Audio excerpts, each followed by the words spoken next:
Tre, you knew coming in this was going to be a team that led the country in pass defense or passing yards. What does it say to hold them to 137 yards the way that you guys were able to do? For us, it was just executing our plan. Our coaches had a great plan. We executed it. We knew they were a good team, and we knew we were a good team. You held Robertson to 137 yards passing, which is incredible. Watching the tape of him, did you think that was even possible? He's a good player. I knew we just had to come out and handle what we had to handle, focus on ourselves one play at a time. Michael Trigg has had one of the best seasons from a tight end across the country. What was your guys' plan for him coming into it? What was the communication like with the linebackers to make sure he was covered?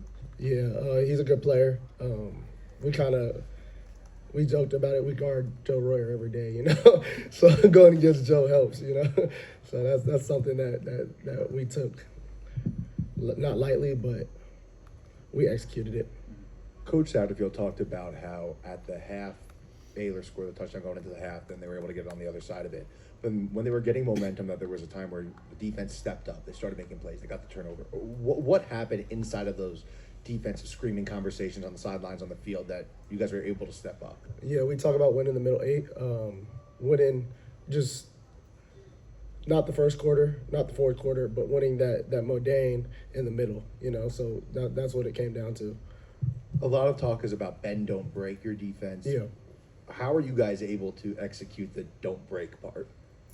Like I said, one play at a time. You come out there, they're going to make some plays. You just have to bounce back and make plays as well. I believe coming into the game, you guys, the opponents had attempted 24 fourth downs, 6 more today. Does it feel like as a defense, like you guys just have to prepare that teams are going to have to go on fourth down a ton because of how well your offense has played this year? Yeah, we kind of go out there with the mindset that we're going to be playing 4 downs no matter what. That's just kind of what offense is in the Big 12 now. How much of a change is that for you? Play football your whole life, third down, and you're like, all right, rack it up again. Here we go. Just another play. Get another play in. Tre, you mentioned it a little bit on the Four Claps podcast of the purpose you're playing for this season, obviously with the passing of your brother. Walk us through with this, seeing this thing come to reality and fruition this season, to have a night like tonight, 11 tackles, lead the team. Talk about how this season you're playing with that purpose for something bigger than football.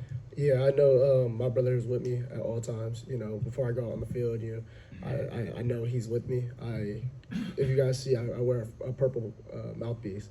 It's because his favorite color was purple. So I always take that with me, and I know in the moments that he's with me, and I'm gonna keep going regardless. For me, my family, and him.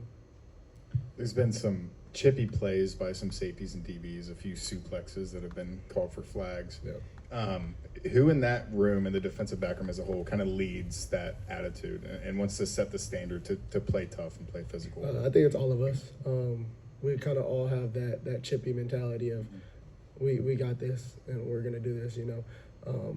It helps when you have corners like Logan Wilson who chip in from downtown. So.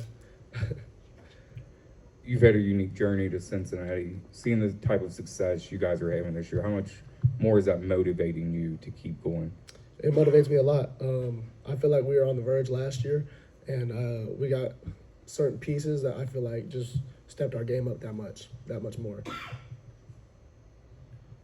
You're from the West, and the game's in Utah, and you played a little bit in that state. So any more friends, family coming next week that you'll get to see? Yeah, I'll have a little bit more family in town for the Utah game. Yeah, definitely. Tre, obviously, year 2 in the system. Talk us what it's been like with Coach Veit and how have you been able to adapt to have the role that you're having now?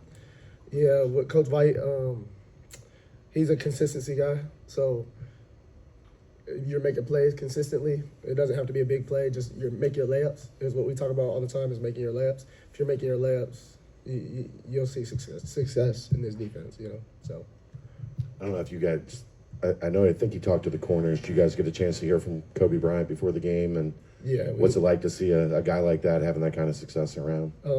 It's inspirational, honestly. Just seeing him come back and talk to everybody, it's inspirational. It gives you that little bit more drive. Thanks, Tre. Yes, sir. I appreciate you guys. Thanks, Tre. Thanks.